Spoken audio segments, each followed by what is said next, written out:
Bonsoir à toutes et à tous, très heureuse de vous retrouver sur Canal 32. Dans l'actualité de ce mercredi 5 septembre, les ouvriers sont sur le pont dans le quartier de la Moline à Saint-Julien-les-Villas. La construction est déjà bien entamée. Le très controversé pont de la Moline doit être ouvert à la circulation dès novembre prochain. Un point sur les travaux dans le journal.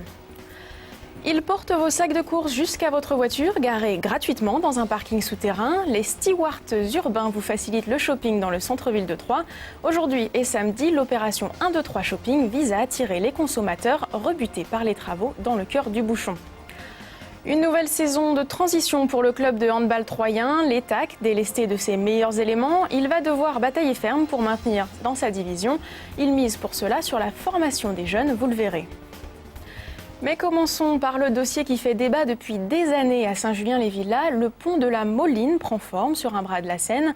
L'an dernier, une association d'opposants avait déposé un recours en justice contre ce projet. Les travaux avaient été suspendus, mais le dossier est finalement passé et le pont est en cours de réalisation pour un coût d'environ 4 millions d'euros. Damien Ardois s'est rendu sur le chantier.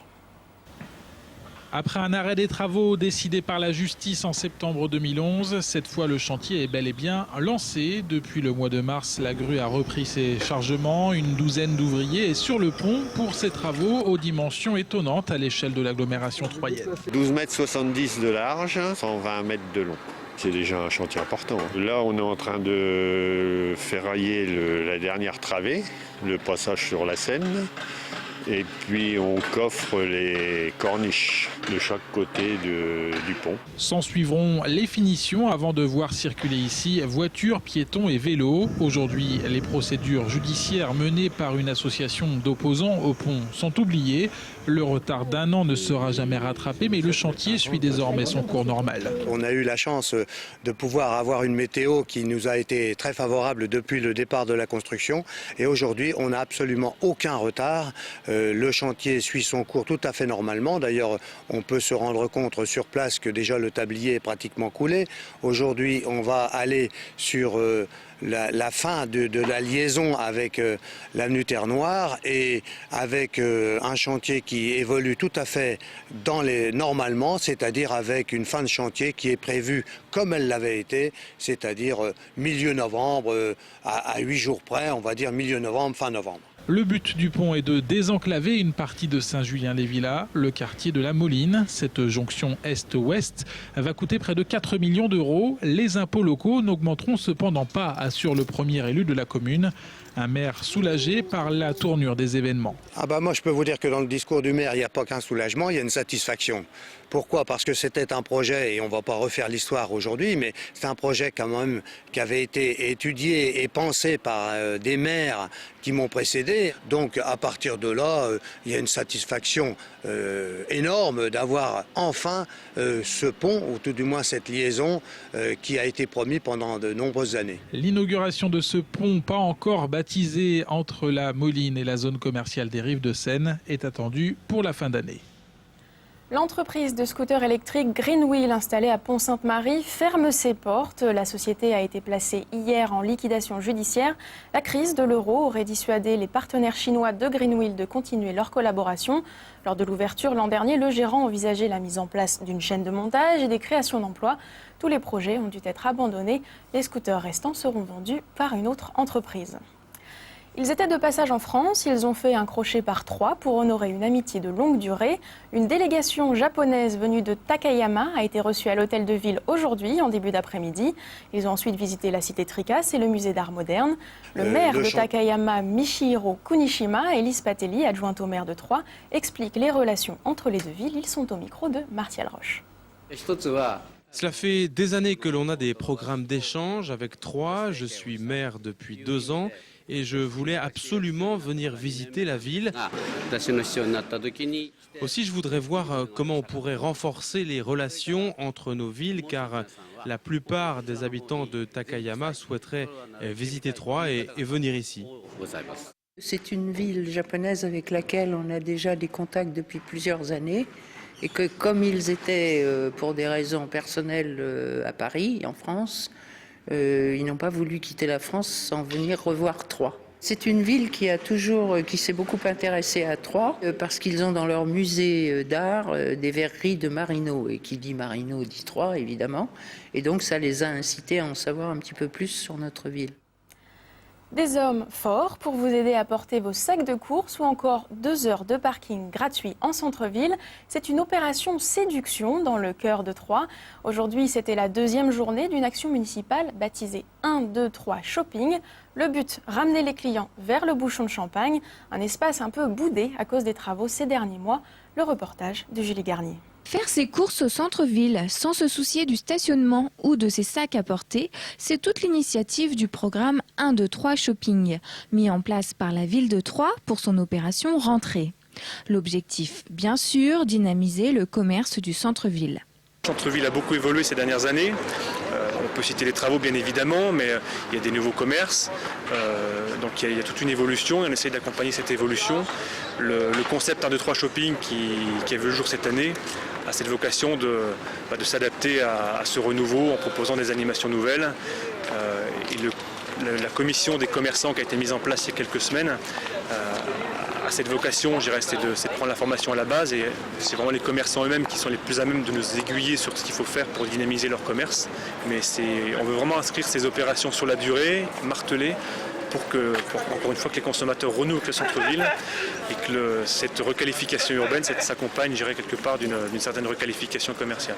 2 heures de stationnement gratuit dans les parkings souterrains, des stewards qui proposent de vous porter vos achats ou encore un sac de courses offert. Le programme 1, 2, 3 Shopping veut chouchouter les commerçants et les consommateurs troyens. Je pense qu'au niveau du parking, c'est une très bonne initiative parce qu'on cherche toujours à se garer, c'est toujours assez difficile, donc ça permet de venir au centre-ville beaucoup plus facilement. Les travaux de rénovation du centre-ville ont été importants et ont généré une perte de la clientèle pour bon nombre de commerçants. Conscient que cette opération est la première et qu'elle ne ramènera pas forcément de clients, ils notent tout de même un effort de la ville et un désir de dynamiser le commerce. Ça nous a pas amené de clients, honnêtement, c'est certain, mais par contre c'est quelque chose, c'est un début. Et donc c'est quelque chose qui, je pense, va faire il va y avoir d'autres actions derrière. Mais bon, ça a valeur d'exister quand même. Au moins, on fait quelque chose. Présent de 10h à 18h, c'est une dizaine de stewards qui est là pour aider les passants à porter leurs achats. Première date pour 1, 2, 3 Shopping. Son programme est peu connu du public, qui reste assez frileux pour se faire aider. Ils ne sont pas habitués pour la plupart. On espère vraiment une amélioration du contact pour les jours d'après avec la com qui va se faire un petit peu plus. Les prochaines journées 1, 2, 3 Shopping se dérouleront le mercredi 5 et le samedi 8 septembre. Et donc, si vous avez manqué les stewards urbains aujourd'hui, ils seront encore là samedi pour vous aider. C'est de 10h à 19h et bien entendu, c'est gratuit. Profitez-en. La page sport, à présent, la dernière recrue de l'été pour les Stacks s'appelle Maxime Collin. Il a 20 ans. Pas forcément un gros poisson, mais un joueur prometteur. International avec les équipes de France Junior, il s'est engagé pour les 3 prochaines saisons avec les Stacks. Il évoluait jusque-là à Boulogne-sur-Mer en national. Maxime Collin est défenseur droit de formation, un joueur séduit par le challenge troyen. Aujourd'hui, je suis très content de venir ici. Comme l'ont dit le président et le coach, tout le monde a fait des efforts. Le club de Troyes, le club de Boulogne, moi-même. Je suis très heureux d'être là. C'est à moi de prouver que je peux jouer, de progresser à l'entraînement avec un groupe qui est de qualité quand même plus importante qu'à Boulogne. Je viens ici pour progresser, pour jouer. Je ne me fixe pas d'objectif particulier. J'ai envie de jouer le plus de matchs possible forcément. Donc après, il y aura de la concurrence. Je vais montrer ce que je sais faire. Je me dis pas, bon, cette année, il faut que je joue tant de matchs. C'est pas comme ça que ça se passe, je pense. Je vais faire ce qu'il faut aux entraînements, je vais me donner à fond, et puis après, on verra ce qui se passera. Il était au micro de Damien Ardois, et selon le président de l'Estac, Daniel Mazzoni, avec Maxime Collin, le mercato estival troyen est officiellement clos. On change de terrain avec le club de handball troyen. L'Étac va devoir batailler cette année encore pour son maintien en National 3. Délesté une nouvelle fois de ses meilleurs éléments et encore marqué par une saison calamiteuse en National 2 il y a 2 saisons, le club troyen a depuis appris à vivre sur la formation des jeunes. Les explications de David Mutel. Des images qui appartiennent au passé. C'était le 5 mai 2010, l'Étac réalisait ses rêves en accédant en National 2 face à Besançon. Depuis, Le rêve s'est quelque peu étiolé avec une formation partie complètement en lambeaux.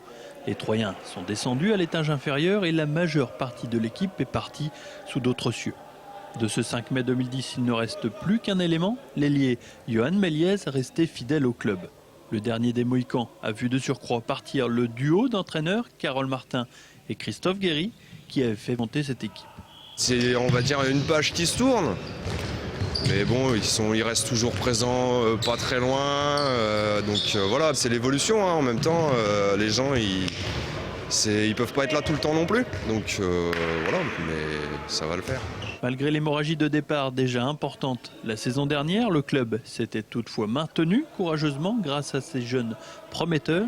Une jeunesse qui sera encore le socle de la formation de cette saison sous la houlette du nouvel entraîneur Agnès Marion. C'est des jeunes qui ont envie de faire quelque chose et qui veulent aller le plus loin possible. Donc ils ont envie de donner au club la confiance qu'on leur accorde.